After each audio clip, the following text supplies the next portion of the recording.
Good evening, everybody. My name is Thomas Lamel. I'm the Senior Program Manager of CEU Executive MBA. I will guide you through the evening to this London Open Day of the CEU Executive MBA program.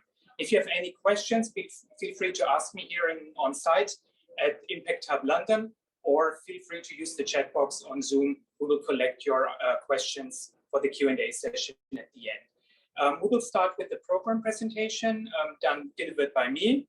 You will have the opportunity to meet current participant Lee and alumni Katerina and have a short talk with them about their motivation, why they chose CEU back then. And then we will move on to our VIP keynote presentation by Professor Yusuf Akbar on Joe Biden's antitrust counter-revolution. And in the end, we will have the Q&A session where you will have the opportunity to ask your questions about the program and any other related issues. So let me get started with the elephant in the room. I just want to place the question out there: if an MBA is still worth it?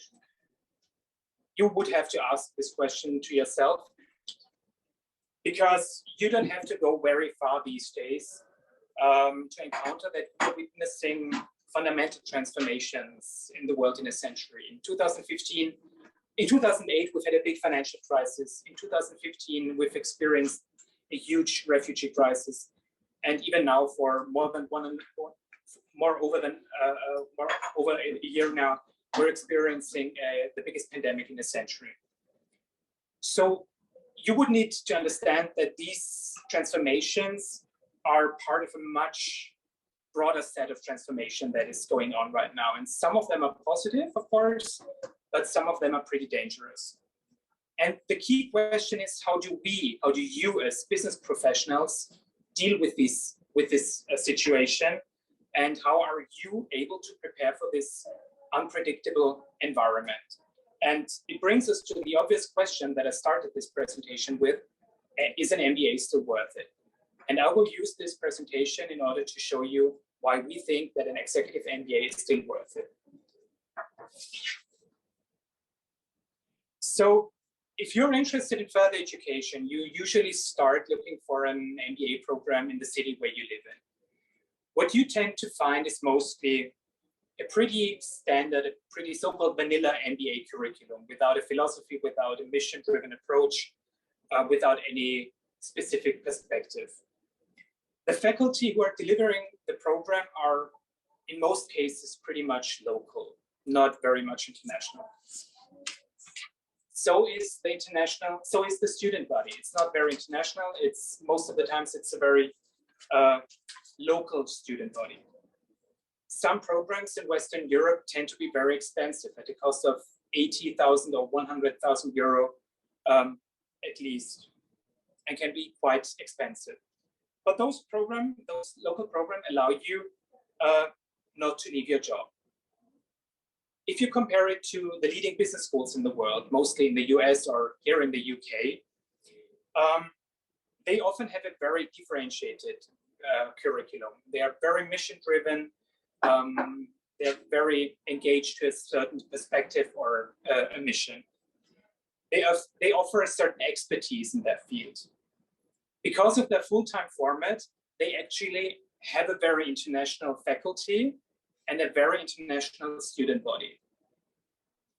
But you're leaving the labor market for 1 or even 2 years with those programs, which is an additional financial burden in addition to your tuition. Of course, you have a campus experience, but sometimes you even have to relocate your family because you're 1 or 2 years out of the job market because of the full-time program. So what we do at CEU is to offer the best of 2 worlds. There is no work interruption thanks to our flexible and modular format of the program. I will talk about it later. The Executive MBA for the open world is very much mission-driven. I will talk about our philosophy, about our mission at a later point in this presentation. We have an international student body. According to the Times Higher Education, we are the second most international in the world, which shows in our student body. In the current cohort, we have people coming in from 5 continents, despite of the Corona crisis. We have people flying in, commuting to the modules from far away, such as Vancouver, Canada, Vladivostok, Russia, India, South Africa. Participants can fly out, can fly in. That's a big asset of the program. I already mentioned some of our world-renowned faculty. All of our faculty members come from and teach at the best universities in the world, most of them Ivy League universities in the US or the best universities here in the United Kingdom. Because of big data and artificial intelligence, as you can see here on the picture, will be taught by Miklos Koren, one of the leading scholars in this field in Europe with a PhD from Harvard. If you're new to finance, Joy is a uniquely gifted educator. Generation after generation of our students tell us how she's just unique in explaining complex financial concepts. Faculty co-director Maciej Kiszlowski will be teaching as well in the program on regulatory issues and non-market strategy. He's got a JSD degree from Yale, an MBA from INSEAD, and an MPA from Princeton. For economics, we have Mark Kaufman, an expert in applied theory with a PhD from Harvard.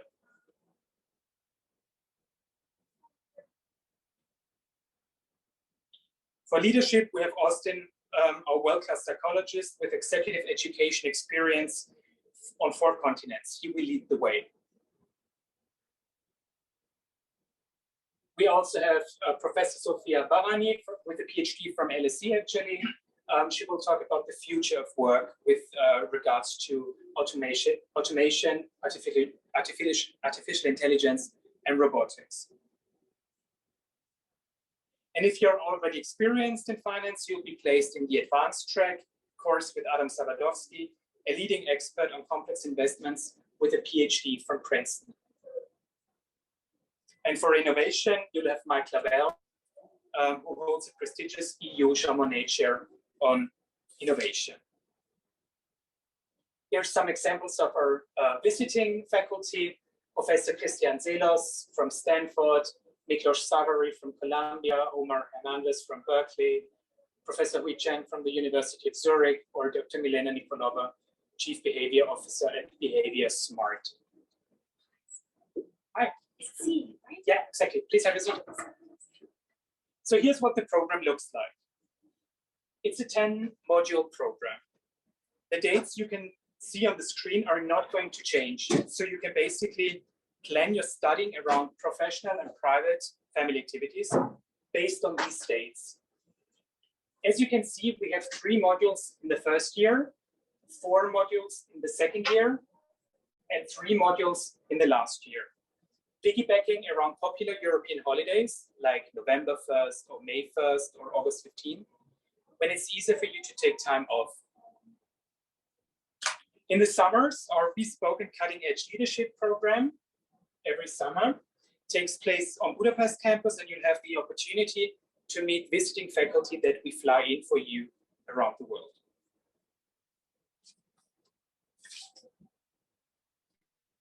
So there will come a day when you finish with us and join the CEU Alumni Network, which is an alumni network of more than 18,000 elite professionals around the world.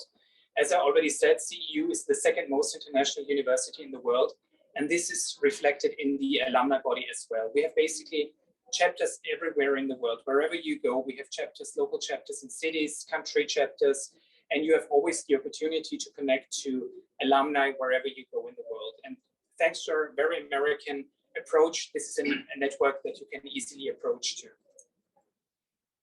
This network is a network that you can count on, and it's one of the biggest assets that we have. So the question is, how are we able to offer such a program at only 29,000 euros of tuition? And the answer lies in our founder and benefactor, George Soros, who created CEU with the mission to promote open society. Just recently, last year, George Soros added another $1 billion with a B to our financial endowment, which makes us the university with the biggest financial endowment in Europe. And he created the Open Society University Network that you will be part of. So what does the Executive MBA for the open world actually mean? First of all, when we talk about the open world, we mean skepticism towards dogmas, towards hierarchies and privileges, both in context of how we teach, but also in composition of the cohort. Diversity is key to creating our successful program and not just an empty marketing catchphrase for us. Secondly, we believe in debate and radical rational thinking. Every idea can be challenged in our courses. We believe in facts and arguments rather than narratives and fake news, because it's narratives that create the polarization that we're experiencing on social media these days. We believe that the best way to challenge this narrative-based discourse is to make arguments based on facts and realities, which is the hallmark of Karl Popper's definition of open societies. We are fundamentally opposed to any kind of discrimination, and we actively promote diversity within our program. The way we finance the scholarships means we create opportunities for people who traditionally have not been able to actually join Executive MBA programs. And one thing that distinguishes us from other programs is that we see our participants not just as managers or as people who deal with resources and businesses, but as positive change agents. Everybody, wherever they come from, whatever their profession is, whatever their professional private background is, can contribute to the open society mission. So what does a typical CEU Executive MBA classroom look like? That's actually, the background image is a real picture from one of our classrooms. Currently, we have 65 managers in our current cohort with an average of 14 years of work experience, including a minimum of 3 years of leadership, any kind of leadership or managerial experience. As you can see from the image, we use state-of-the-art classroom technology and setups in order to facilitate discussion and interaction in class. We make use of case-based learning rather than traditional lectures that you would find in local MBA programs. And we want to take you, experts in your very specific field, from the level of functional expertise to the strategic level. The top quality online experience that we offer is our hybrid format. You can choose if you want to, at every module, you can choose if you want to participate online or on-site. And for the online experience, we have upgraded our whole campus with studio-grade microphones capturing lecturers and your participants, because you don't want to solely listen to your professors. You would also like to listen to your fellows, I guess. We've invested in large screens and high-quality cameras to capture all the statements being made in the classrooms. We've created physical virtual breakout rooms for support teams. Support teams are an essential part, an essential backbone of our modules, because you will be placed in teams, in very diverse teams. There won't be a team with people coming from the same country, with the same professional background, with the same linguistic background. So you will be exposed to diversity. This is a promise that we can make. We offer personalized virtual backgrounds and high quality individual support. These are the virtual backgrounds that we created for online participation. You can, at one glance, see not just the faces and the images of your fellows, but also their names, of course. So you can reattribute like everybody who's giving a statement, and also the team colors, so you know who's belonging to what team. Speaking of financing, tuition is 29,000 euros because of the financial endowment. We are passing on that financial endowment that we have to our participants, to our students, because we want to democratize higher education. We want to encourage people to join the Executive MBA who are coming from NGOs, who are coming from less developed countries, who are coming from industries who are not paying that well, etc. Because those people have stories to tell as well. The tuition covers all credits for tuition, but not, of course, accommodation and travel costs. For accommodation, we have special rates negotiated with partner hotels in Vienna and Budapest, ranging from the budget to the luxury level. And we have negotiated discounts for flights with Austrian Airlines and Lufthansa Group for your flights to Vienna and Budapest. So we invite you to join the open world. All applications are already open via our website. I encourage everybody to apply as soon as possible. First of all, we have an early bird discount at the moment.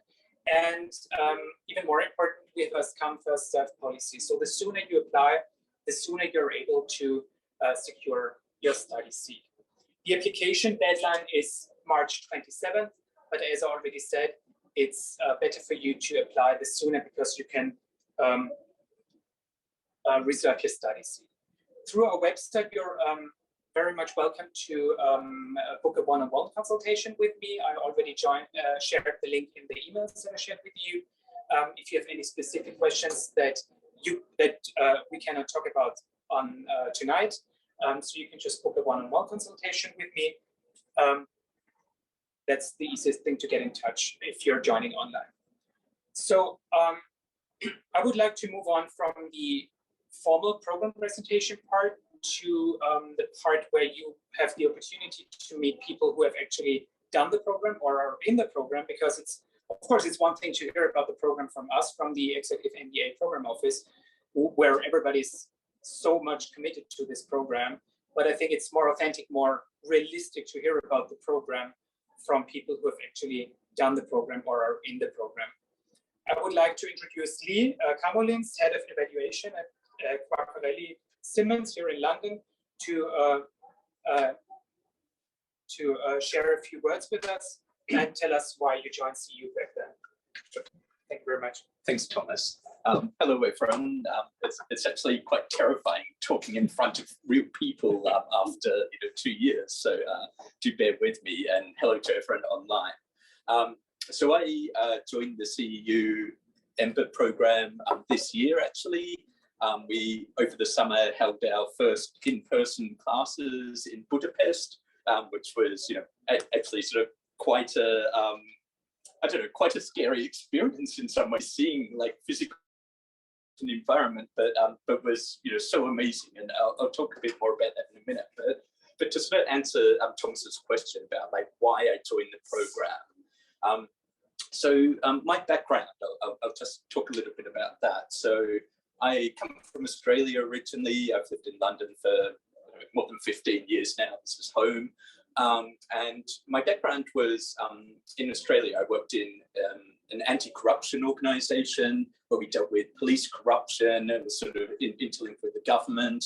And then we sort of evolved into an organisation that also looked at human rights issues.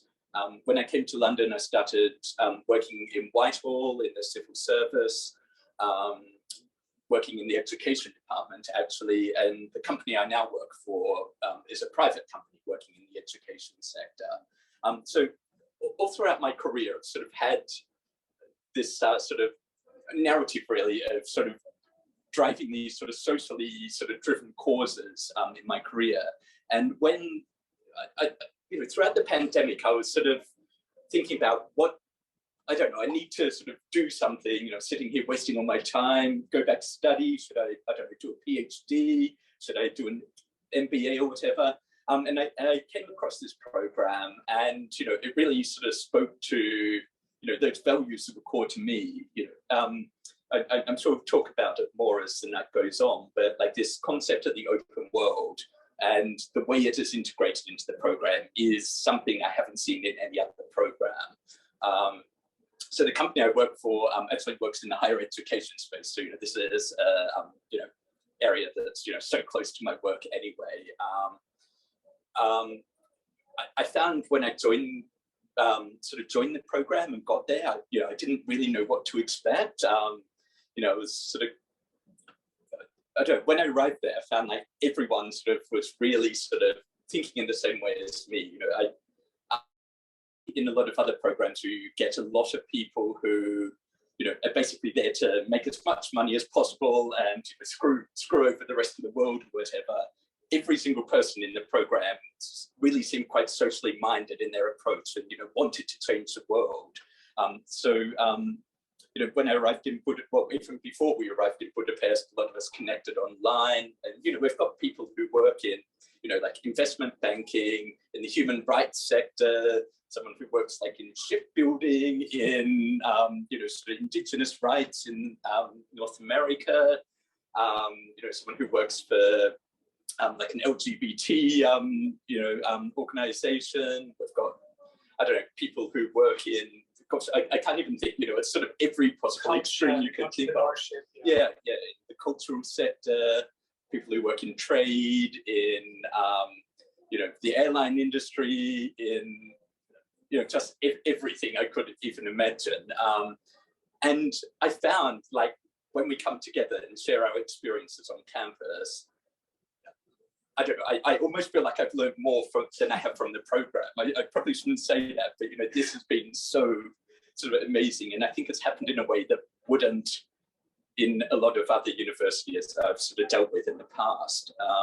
So that's sort of a bit of my story of sort of why I chose this program, and you know, I sort of anticipated having this sort of diversity in you know, in people I would meet, but it sort of exceeded, you know, my expectations in so many ways.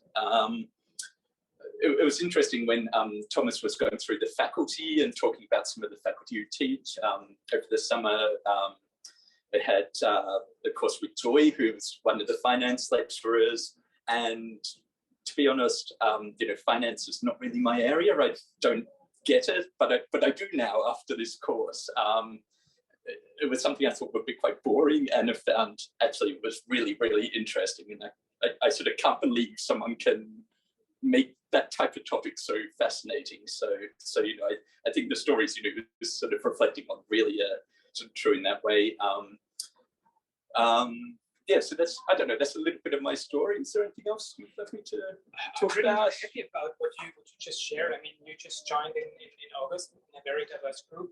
Yeah, yeah, and of course, you know, it was sort of, I don't know, there was a little bit of anxiety leading up to it because no one knew whether they would be able to travel out and so forth. But, you know, we all connected online, and even the people who haven't, for, you know, because they're in some part of the world or whatever, where they couldn't physically attend on campus, you know, we've sort of kept these sort of virtual networking things going among ourselves, even outside of the sort of formal structures, to make sure, you know, everyone is sort of connected and sort of drawing on all those experiences as we go through. So, so it's sort of, yeah, I don't know, it's been a fascinating experience for me so far. Yeah, yes, yeah. So we've just sort of been, you know, we went through the sort of courses over the summer. In our cohort, we had finance, data accounting, sort of control and accounting. Very intense module. Yeah, it was very, very intense. There's sort of, alongside it, a lot of social stuff that goes on as well, and you know, some of it informally, obviously, but like each night after class, for instance, there's like we had a drinks reception on the rooftop in Budapest, which was just so beautiful among the sort of rooftops there. And like I was saying to Thomas when I was out there, actually, this is actually an added bonus. You know, it's pretty cool getting to travel out to these cities and, you know, have an excuse to, when, you know, maybe, you know, it's not always the best thing to do being traveling at the moment. Just to clarify, the program usually doesn't start in August. We needed to start because of the Corona crisis, because like in March we weren't allowed to even enter campus. So we kind of moved the whole start to August. But your program will start in April, the end of April, the beginning of May 2021. 22. 22, yes. Yes, of course, yes. So, yeah, so we're just getting ready now to sort of, you know, starting our reading and preparation for the Vienna modules, which takes place in a month. In a month, yeah. Yeah. No, less than a month. Yes, yes. My goodness. So, yeah, I better get reading and catching up on that. Actually, the other thing I suppose I've got asked by a few people in the past, so I'll just mention as well, is sort of what is it like trying to do this and, you know, work. You know, I work in a really senior role in my organization, and, you know, at the best of times, you know, it's so intense. And I think the way this course is structured, so in those modules, you can sort of just, as much as possible, take yourself out, you know, focus on it in that way. I mean, it made it pretty intense, but it was sort of I don't know, in a good way. I came out of those summer modules, I mean, probably never feeling so exhausted in my life, but it was sort of in a good way. Like I sort of felt like my mind had sort of like expanded or something. And, you know, I think everyone else was sort of saying the same thing. So, yeah, so I mean, you know, I'm such an advocate for this program. I'm loving it so far. So, yeah, happy to answer any questions. The advantage of that total immersion is that you would only have to commute to the modules like 3 times a year and not every second or third weekend. You know, that's exactly. Yeah, so it sort of condenses the sort of painful bits around your work into like, you know, manageable chunks. And you know, certainly leading up to that first module, which is, you know, the summer one's quite intense because it's, you know, 10 days or whatever. There's so much preparation to do and so forth. In your case, in our case, but for the early ones. But after we had done that, like the first time was sort of a bit of a panic, and like, oh my God, how am I going to do this? But preparing for the next one, I'm finding so easy. You know, I think once you've sort of got through that initial sort of, oh my God, how do I deal with this? You just sort of get into this rhythm of, you know, sort of, I don't know, managing it all. It just sort of happens. So then, you know, I think everyone else is sort of reflecting in that way as well when I've been talking to the colleagues, of course. So, yeah, sorry, I feel like I'm just ranting. No, I mean, I just want to add that we're always here if you need any assistance or help. I mean, but the learning part, we cannot do. Yeah, and reading part. And you know, although like all the sort of faculty and everyone have been, you know, really supportive, like we sort of haven't needed it because I don't know, everyone in the course we sort of created these networks sort of so quickly, and you know, we do sort of have these formal support groups, but the whole cohort, for instance, are just constantly sort of sharing information and sort of sharing, you know, helping each other if they're sort of struggling with bits and pieces of the program. So it's and you know, this is where that diversity of the cohort, I think, really helps, because, you know, we have people who do know what they're talking about with finance already and can sort of help us through those bits. And, you know, I might know more about, I don't know, the sort of leadership components and can help people with those. So it's, I don't know, it's sort of it's gelling together quite well, I find so far. So, yeah. Thank you very much. Cool. Yeah, thanks. Katerina, are you there? Yes, hello. Now we can see you. Thank you very much for joining us tonight. How are you doing? Where are you based in the United Kingdom? Are you in London? Thank you, Thomas. No, I'm based in Berkshire in Maidenhead, and sorry for not being there in London, because I have a bad luck with London recently. So if I want to drive, there is no petrol around. And if I want to take a train, it's cancelled. So sorry for that. But yes, I'm absolutely delighted to be invited to this event, actually share my own experience. Well, thank you for joining us. You can talk about the alumni experience, your individual experience. Katharina Kim is founder of WizMind here in... Yes, so I have my own company. If you could briefly introduce yourself and give us, you know, a background on and why you chose CEU back then. Yeah, sure. I actually joined CEU, the Executive Business MBA program, in 2012. And that time I used to work only for multinational companies like Johnson & Johnson and at the pharmaceutical sector. And I used to work in HR. And after the graduation, I think that my mindset has significantly changed into more entrepreneurial. And then I started to think about my purpose and also about them.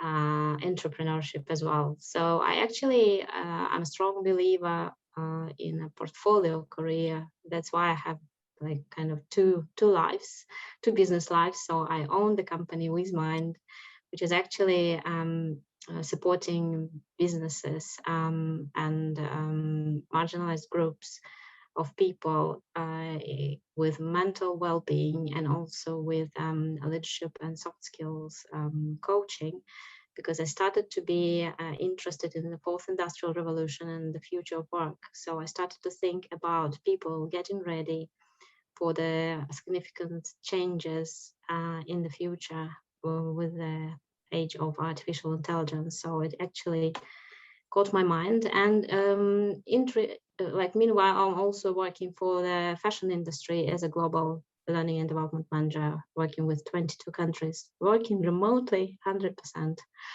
And yeah, so I have two careers at the moment.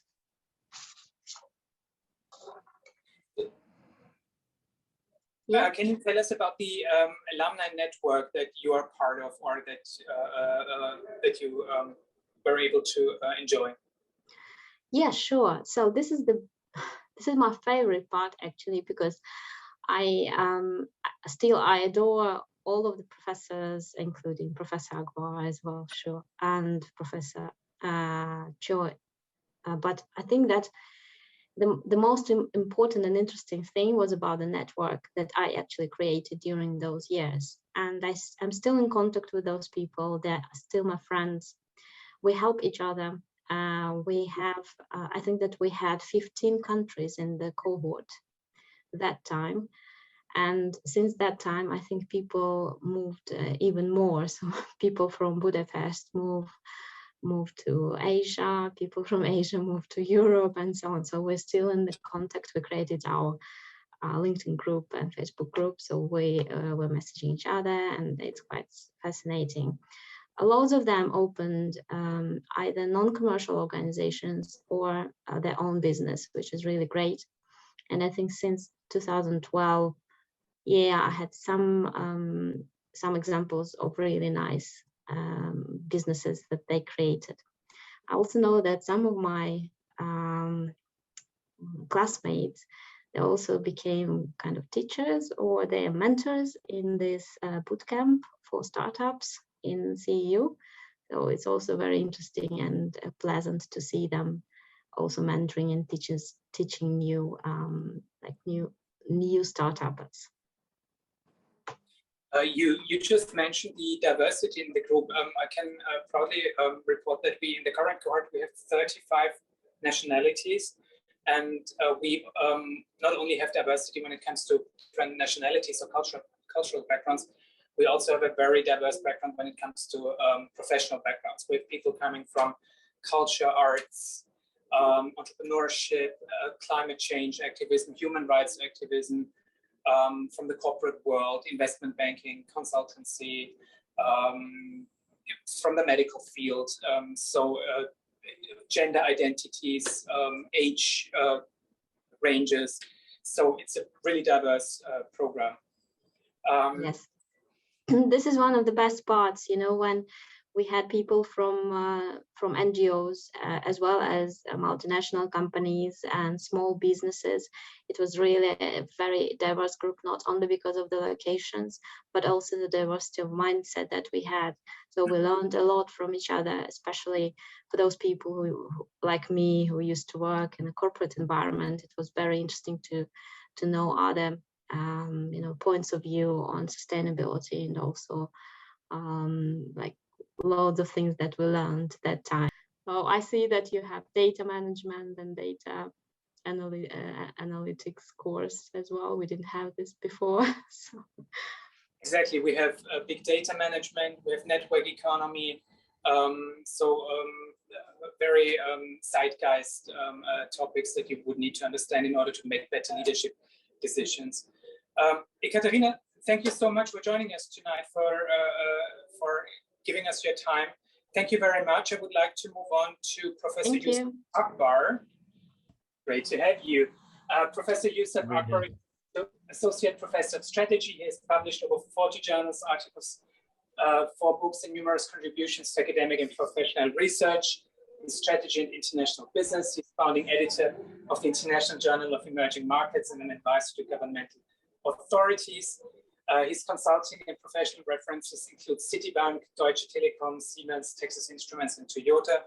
And he will happily talk about Joe Biden's antitrust counter-revolution. Thank you very much, Yusuf. The floor is yours. Thanks so much, Thomas. Good evening, everybody. Catherine, I'm very sorry about the UK, but unfortunately my country is the first country ever to impose economic sanctions upon itself. So I'm sorry you can't get fuel. Everything's fine here in the European Union, however. Oh my God. Oh my God. I guess it's not the reason. Things get really bad. Welcome back to the European Union. We're happy to have you here. My intention this evening is not to talk about the lies and various other bad behaviour of the British government as regards Brexit. I'm actually here to talk about a very, very interesting development in the United States, which is very much underneath the radar screen. just to give you just a little bit of background to why I'm so interested in this particular topic. Many moons ago, when I was doing my doctoral work, I actually did my focus on antitrust and competition policy, and especially looking at the relationships between how national competition policies relate to international trade agreements and so on. So I've always kept an interest in antitrust policy alongside other research interests, which I've taken on subsequent to finishing my doctorate 2 decades ago. So, and again, I think I think even the most well-informed people who follow the news will often get kind of wrapped up in the culture war nonsense. They may get distracted by the US military industrial complex and the various kinds of bits going on around there for the US military to maintain the $800 billion a year it gets from US taxpayers. But actually, there's some really interesting stuff going on in the background behind that. And one area in particular is what's happening with US antitrust laws. And I'd like to just spend a few minutes with you this evening talking to you about exactly what that means. On July 9th of this year, President Biden called a press conference in the White House where he announced an executive order related to promoting competition and economic welfare in the US economy. And he opened his press conference with the following statement: "We're now 40 years into an experiment of letting giant corporations accumulate more and more power. I believe that experiment failed." Now, what's the experiment he's referring to? The experiment he's referring to has been a very important shift that occurred in the way in which the US government seeks to enforce competition policy in the United States. So what I want to do now is sort of give you a little bit of background on US antitrust policy, looking at different phases, and then we'll focus in specifically on what this executive order is going to do and how it's going to affect antitrust policy. And then perhaps at the end, I've got some closing thoughts on what this may mean, not just for American companies in the United States, but also what it may mean internationally, and whether or not we're going to see a kind of new convergence of competition policies in major jurisdictions. Now, why does Joe Biden believe that large corporations have too much economic power and this has failed? Well, let me just give you 4 data points as a starting point. Now, since 1980, when this 40-year experiment in antitrust policy started, price cost markups have tripled, and that's taking inflation into account.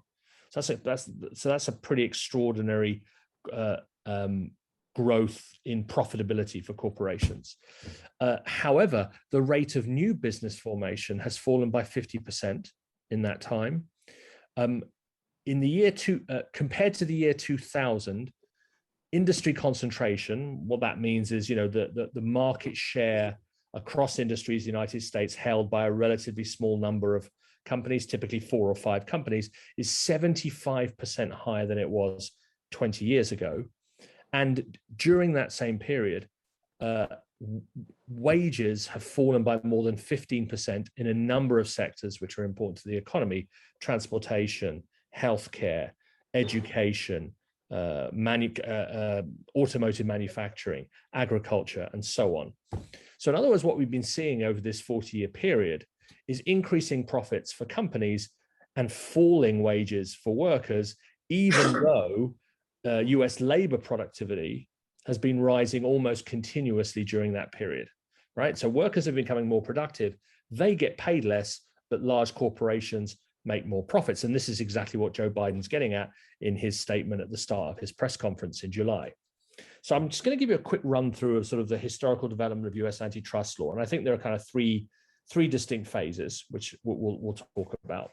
And then I want to talk about the kind of intellectual origins of Biden's approach to antitrust. And I want to introduce you to 3 very influential people in the United States government and who belong to the so-called NeoBrandeisian antitrust movement. And again, I'll explain exactly what that means. Then I'm going to give you a little bit of insight into what are the key areas of the Biden competition agenda and how it's going to affect companies in the United States, but also give some thoughts on how companies could respond to the executive order, focusing on sort of this area of what we call corporate political activity or non-market strategy, which is a research area that I write a lot about. And then I've got 2 or 3 questions I'd like to conclude with. So the United States was the very first major industrialized economy in the world to introduce competition laws. And it starts at the late 19th century, earlier 20th century with 2 acts of Congress. First, the Sherman Act, and then the Clayton Act. Briefly, because this is not a competition law class, the Sherman Act kind of focused on 2 main areas, I would say. The first is abuse of monopoly. And there's a historical context for that, of course. And the second area are restrictive business practices. So, like price fixing, cartels, limiting distribution agreements and the like. And then the Clayton Act was focusing on essentially merger control. So looking at what should government do when companies want to merge and combine their assets, right? And why was the Sherman Act and the Clayton Act introduced by US Congress? Well, it comes at a time, and this is kind of interesting when we think about the current situation at the start of the 21st century, or two decades in, I should say, rather. In the United States at the turn of the 20th century, the US economy was growing very, very quickly. The country was expanding into newer geographies within the United States. And of course, there were these very large conglomerates that developed, the so-called robber barons, the Rockefellers, and so on. And US Congress recognized that with economic monopolization came political power. And so they decided to introduce laws to limit the power of companies to abuse their economic monopolies, if you like. And of course, one way to getting monopoly is merger and acquisition, which is why the Clayton Act comes into force. There's a gentleman on the side of the screen here, Robert Bork, who I'm going to introduce to you right now. Now, some of you may be old enough to remember that Ronald Reagan becomes president of the United States in 1980, at the same time as Margaret Thatcher becomes prime minister in the UK. And within the Anglo-Saxon world, they were very much kind of leading a sort of revolution or a reaction to the previous 3.5 decades of interventionist policies in major industrialized economies. You can think about in the United States with Roosevelt, LBJ, and so on. And in the UK, you can think about sort of fairly liberal conservative governments and Labour governments through nationalization of assets. Anyway, so Ronald Reagan comes to power in the 1980s, and he promises to kind of free up the competitive spirit of the United States. And I think much of his public musings, thoughts, speeches, and certainly the people around him were heavily influenced by a group of economists who emerged to be very influential at the University of Chicago in the 1970s. You've all heard of Milton Friedman. He was probably one of the most influential of those economists, but not the only one. And there was a very famous lawyer, Robert Bork, who Ronald Reagan actually nominated to become Supreme Court Justice. He was rejected by the US Senate because at that time it was dominated by the Democratic Party. But nevertheless, Robert Bork was the brainchild behind the following idea. Monopoly by itself isn't harmful, right? So monopoly can be harmful if a monopolist decides to abuse their position, but not per se harmful. And in fact, there are lots of reasons why markets will be able to essentially prevent monopolies from abusing their position, because if they do abuse their position, new entrants come in, they take market share, and the monopolist loses its power. And in fact, they also said that market fragmentation, too many relatively small players, led to inefficient behavior of firms. So they couldn't scale up, they couldn't get their average costs down, and therefore prices were higher, profits were were smaller, and effectively with the Reagan administration, and very much continued by the Clinton administration. And then, of course, George H.W. Bush and Barack Obama, to be honest with you. There was basically a suspension of antitrust policy activism. So all of the laws that had been passed by U.S. Congress that were on the statute book essentially were suspended in terms of enforcement. And of course, during this period, when the Republicans had control of the U.S. Senate, they appointed a number of free market judges to the federal bench, which is also important, and I'll come back to that later on. When it comes to mergers, I would characterize it more or less as saying that the US Department of Justice and the Federal Trade Commission, which are the two key federal agencies in the United States who are there to kind of deal with managing industry concentration, more or less took their hands off the wheel and were not actively going after proposed mergers to try and block them. A quick sidestep: under the US constitutional system, if a federal agency such as the Federal Trade Commission wants to block a proposed merger, they can't block it. They have to go to a federal court to get a judgment to block it, right? So that's kind of separation of powers argument. And so essentially the Federal Trade Commission stopped trying to go to the courts to prevent mergers from happening. So that's the kind of second phase.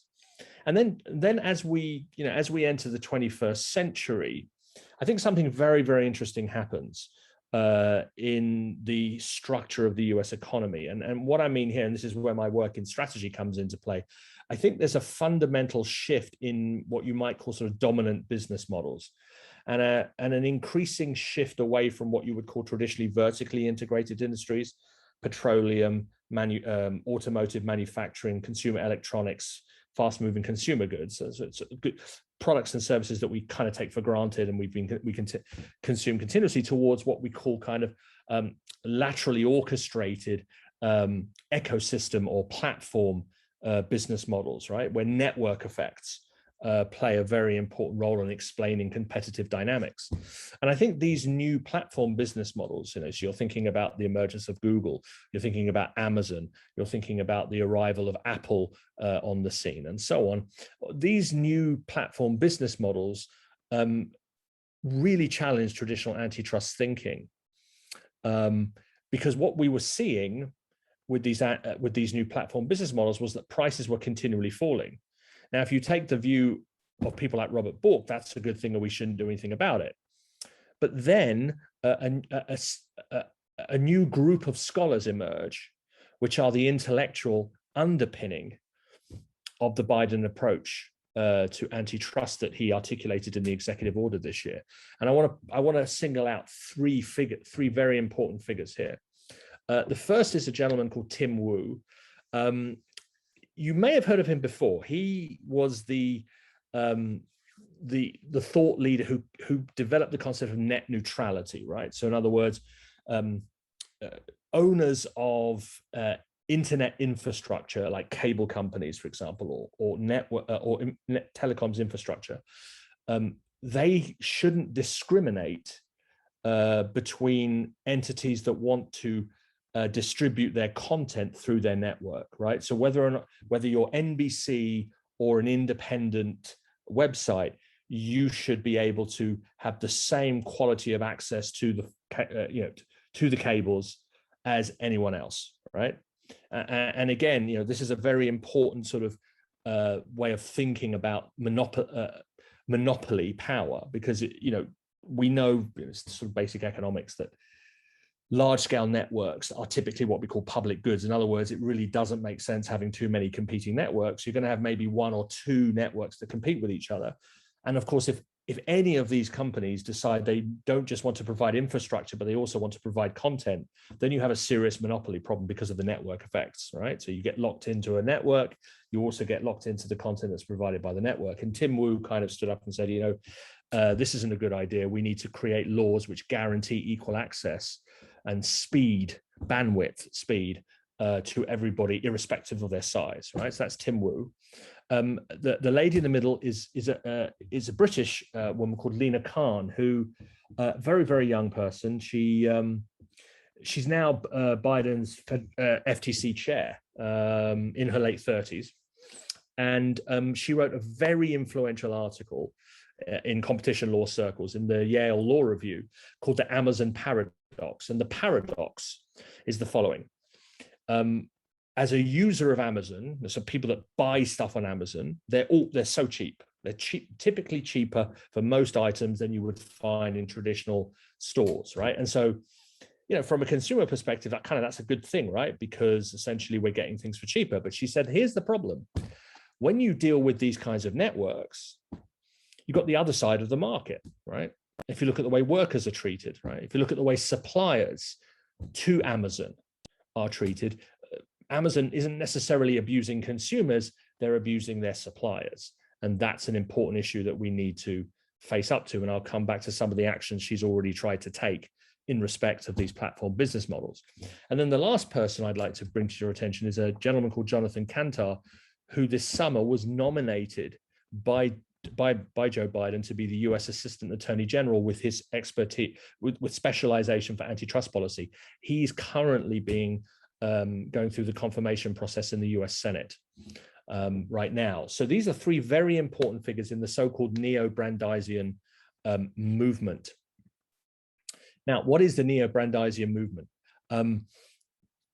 I would say they are closer to the pre-1980s view of antitrust as a starting point. But I think I'd also go a little bit further than that. And I would say they're not just focused on corporate power and monopoly.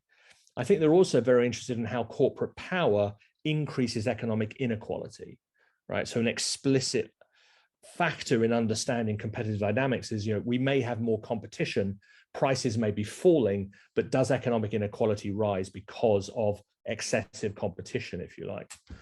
I think another thing is that they're really focused on these network effects that I've just referred to, right? So the two-sided market, right? So the market for goods, consumers get cheaper, but the market for inputs, where workers, suppliers may be abused by these large platform business models. I mean, you can think of a similar situation with Google Alphabet, right? I mean, Google Alphabet is essentially a digital advertising company. The lion's share of its revenue, more than 80%, comes from its ad serve technology, right, for Google search. And again, you know, they have a very opaque auctioning system. And so again, although it's free for us, the user, to go searching, the argument is that, you know, essentially it's almost impossible for traditional advertising and publishers to compete with Google search to get the attention of people. And sometimes the prices you have to pay to get on Google search become incredibly unaffordable. Facebook in a similar way. And I think the last aspect of the NeoBrandeisian movement is this idea that when we think about, you know, anti-competitive behavior, we shouldn't just be focused on consumer protection. We should also be focusing on wage growth for workers. So what does this executive order actually comprise? So I think the first thing to emphasize here on this executive order is it's basically not a kind of narrow attempt to focus on competition law and antitrust policy. It's a government-wide coordinated executive order, which calls on multiple agencies in the federal government to address, you know, the alleged failings of antitrust enforcement since the 1980s. And what does this include? I mean, there's many items there, but I just want to highlight 6. The first is an enhanced merger review process. So a kind of reinvigoration of pre-1980s merger review practices. Going after non-compete clauses in employment contracts. This is a number that may astonish you. Now, I'm sure you can imagine that, you know, where knowledge workers are concerned, you may have a non-compete clause in an employment contract. So if you decide to leave a company as a head of research, you might not be able to work for your competitors for a certain period of time for obvious reasons. In fact, in the US economy today, 60% of all US workers are subject to such agreements, going from head of research to working in McDonald's, right? And so the executive order calls for basically the ending of these non-compete clauses.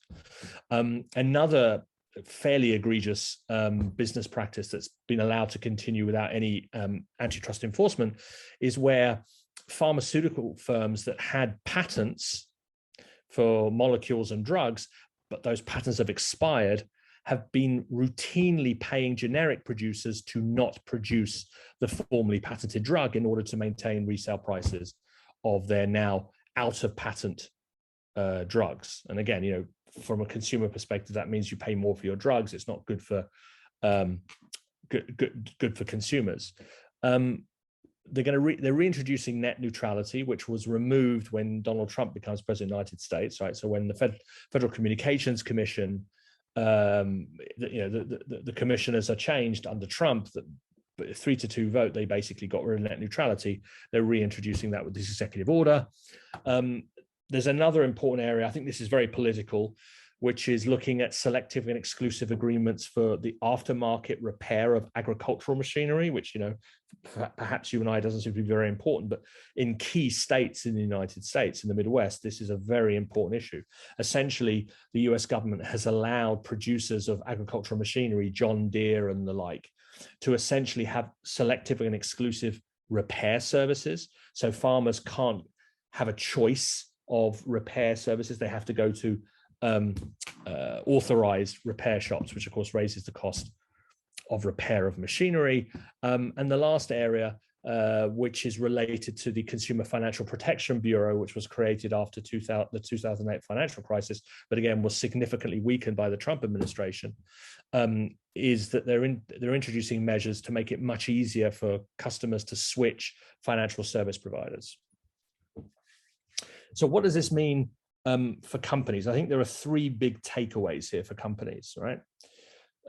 If you want to merge in the US, there's a much greater probability that your merger proposal is going to be much more seriously analyzed, and the probability of ending up in court is going to be significantly higher. And I think that's where digital platforms have to be very, very careful.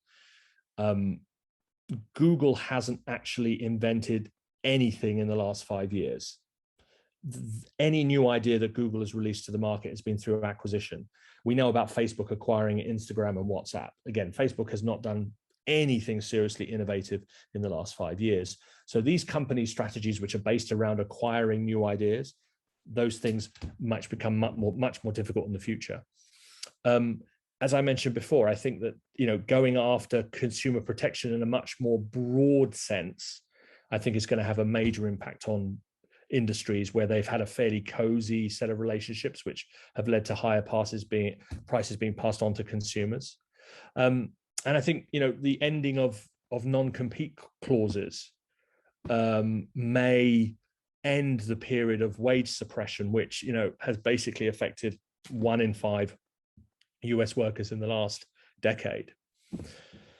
So if we look at it from a company's perspective, you know, clearly the executive order is going to have a negative impact on companies, because with the reintroduction of a much more aggressive antitrust policy, they're going to find that many of the things they're able to do over the last 40 years is going to become much, much more difficult.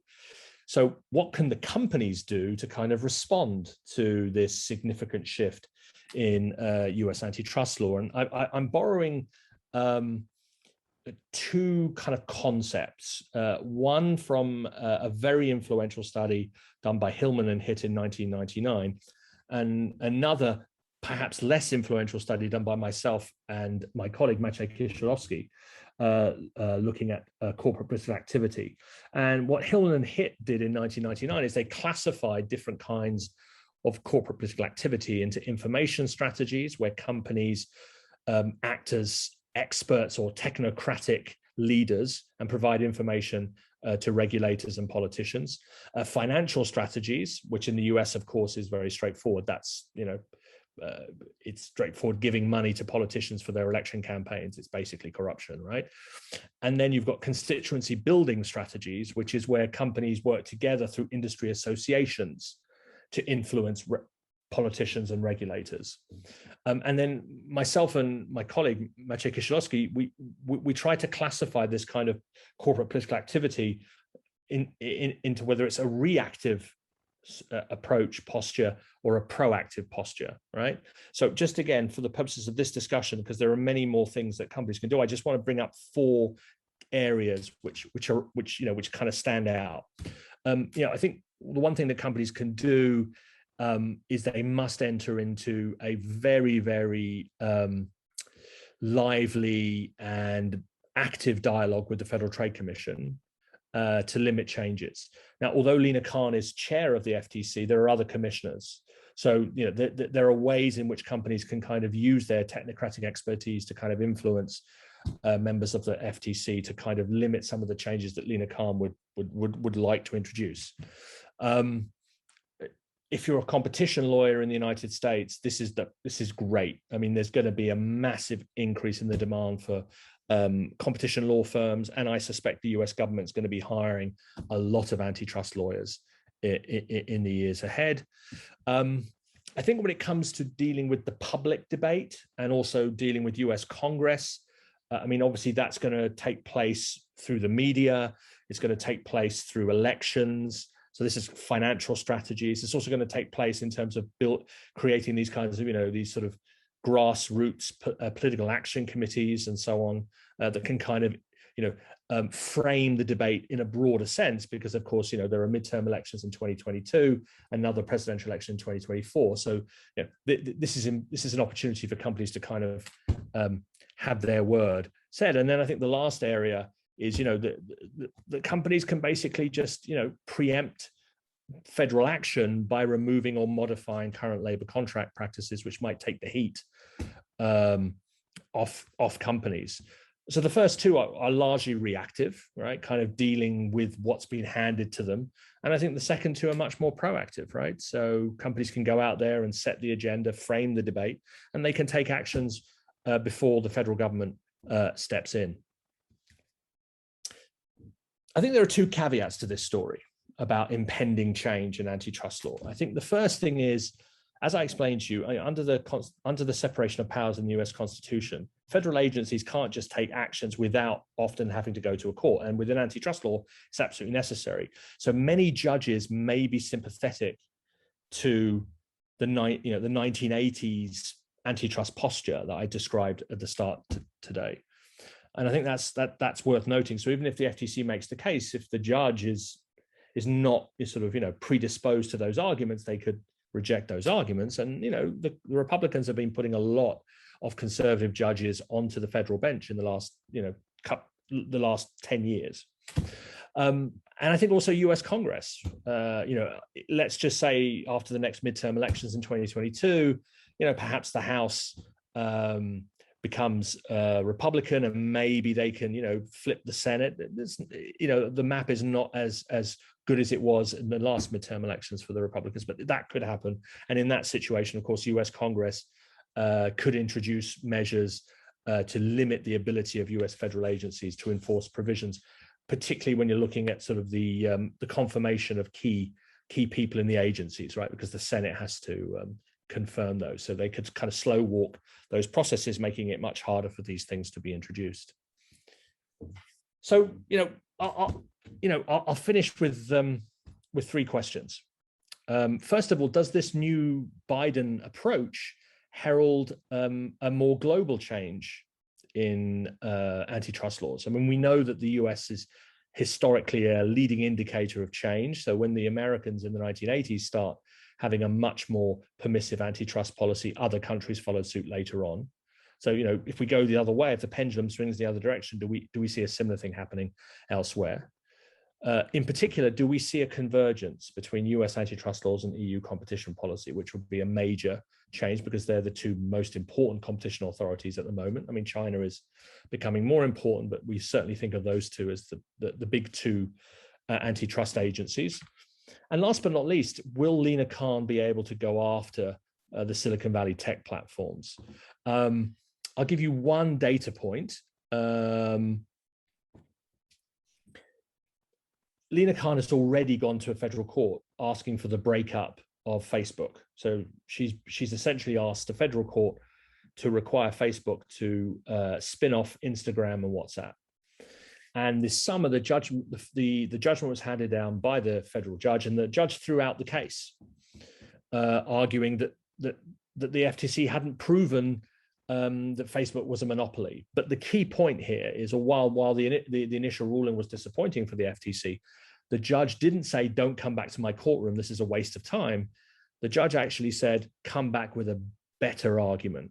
So I suspect that Lina Khan is going to come back with a new argument. And not surprisingly, Facebook has publicly called for the recusal of Lina Khan in this case when it comes back, because they argue that she's not objective about them.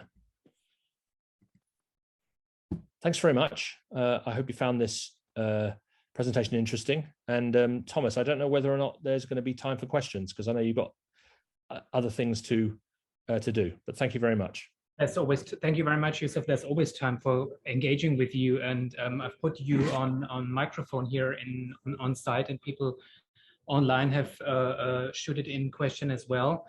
Feel free to join if you want to engage with Yusuf. The first thing that I took away with is like just the whole momentum stand in any context with developments in China, or is this a completely isolated thing from China? Yeah, so is a more interventionist US antitrust policy an attempt to respond to the emergence of China's economic power? Is that your question? Yes. That's a good question.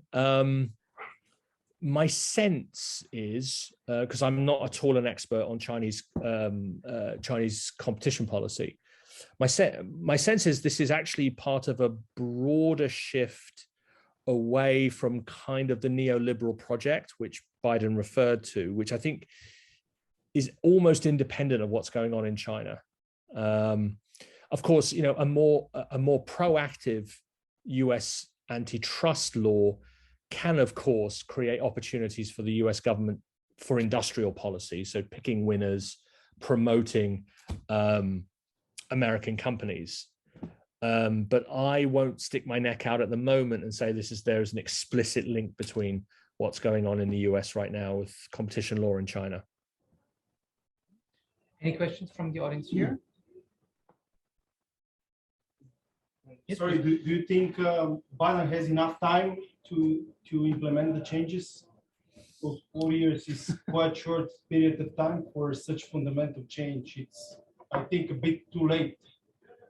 That's a great question. So thank you for that. Well, so I think the reason why this executive order is so interesting compared with previous executive orders, as implied by your question, is that most of the time, executive orders in sort of presidential history are used to deal with the fact that Congress hasn't taken action. So the most recent example is actions taken by Obama to make it easier for undocumented migrants in the US to get a path to citizenship, because the Congress wouldn't reform immigration law. So Biden tried to take action to do that.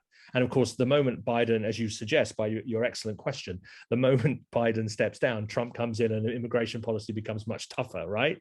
Exactly right. The thing about this executive order, I think, which is really interesting, which is why I decided to sort of do some writing around this, is that this does not require new laws. Everything in this executive order that is called for is based upon existing laws that can be enforced without congressional agreement. So the federal agencies have a lot more autonomy in this situation. So it's not like, you know, the current discussions around this Build Back Better $2.5 trillion bill that's being discussed right now, and this $1 trillion infrastructure bill. This is something that the agencies can get on with right now and can continue to do as long as Biden is president. I hope that answered the question. Any more questions? Thank you very much, Yusuf. In view of the time, I would like to proceed to the Q&A session. I've collected some questions from personal messages. You're free to stay online and answer some of those questions if you fancy, Yusuf. So the first question, and I think you're an expert on this, is the question if there are any exams. What about the thesis? Yeah. So in a previous existence, I was the co-founder and co-director of this executive MBA program. So, of course, you know, an MBA program is a general management degree, so it's taught across multiple different disciplines. So depending on what subject you're taking, you're going to get different kind of assessment methods, right? So if you're doing finance and data, of course, yeah, it's likely, or accounting, there's probably going to be exams, right? Traditional kind of, you know, sit down, answer the question exams. But if you're doing other subjects like leadership, it's much more experiential. The other side, there's going to be coaching and small group interactions. And if you're taking strategy, then it's case-based. So it's case discussions, writing strategy documents, and so on. So it runs the gamut from traditional exams to experiential, qualitative assignments. Now, when it comes to the thesis, we don't have a thesis. We believe that for executives, writing a thesis is not necessarily the most productive use of time. Instead, there's a capstone project, which is an attempt to encourage participants to kind of develop an end of program reflection upon what they've learned during the entire time with us at the EMBA. And there are different kinds of capstone projects you can do. Thomas, are there details online about this, or is this something that you're going to be making available for people to read about? About the capstone project? Yes. There is some information on our website already, yes. Yeah. So I would encourage you to check that information out on the website, because I stood down as the director of the program a few months ago to take on another more bureaucratic administrative role at the university. So I'm less plugged into the latest developments in the MBA. The next question I received online is about the application process and requirements. And Yusuf, if you allow, I would like to answer that question. Sure, of course. Well, you're the expert in that.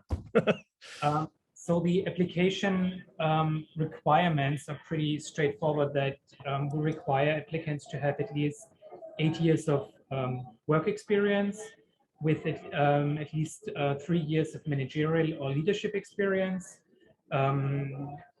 fluency in English, of course, and need to submit a CV and a motivation letter and 2 references.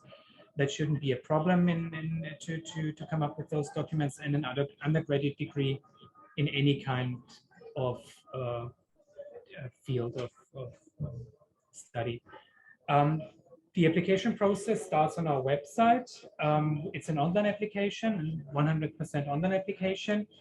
You will be asked to enter personal data and to upload specific documents. And once you have submitted and completed your application, we will revise it for completeness.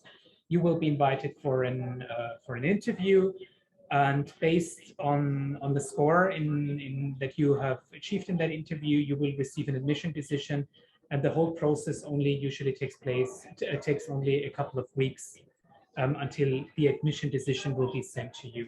As I already said, we have a first come, first served policy, so we are very much committed to offer a very fast admission decision to you. The next question, maybe for you, Yusuf, again, is what is the core of the academic program? What leadership? What's the importance of leadership in the program?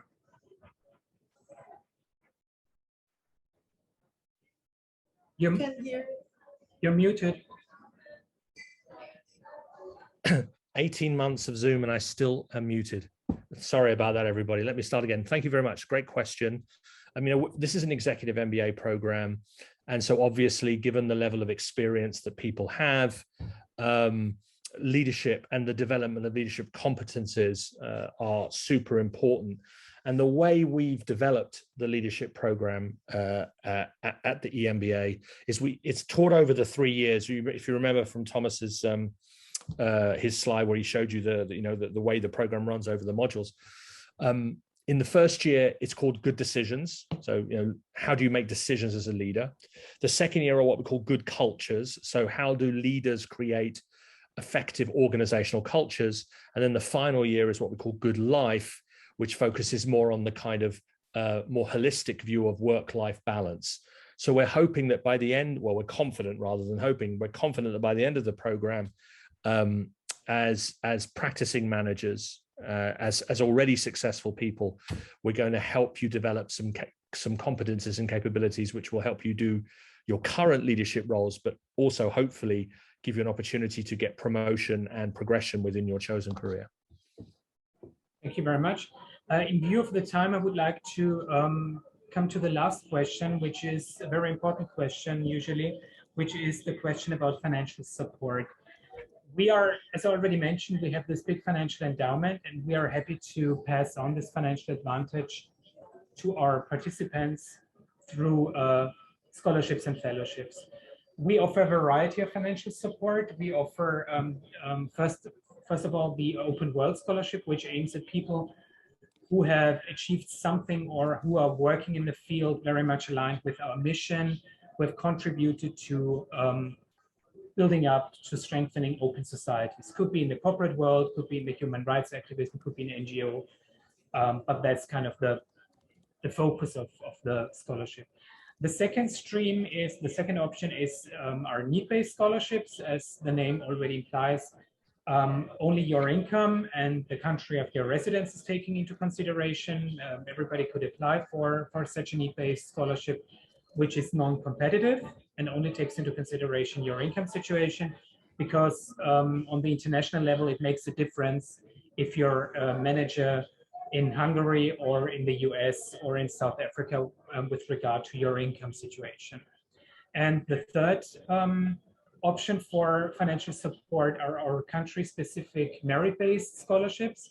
We offer a huge variety of those merit-based scholarships, for example, international LGBTIQ fellowships, or country-specific ones like for business women in Russia, Central Asia, Turkey. For the UK, we offer a fellowship for BAME managers, and another international fellowship is for managers with a disability, etc.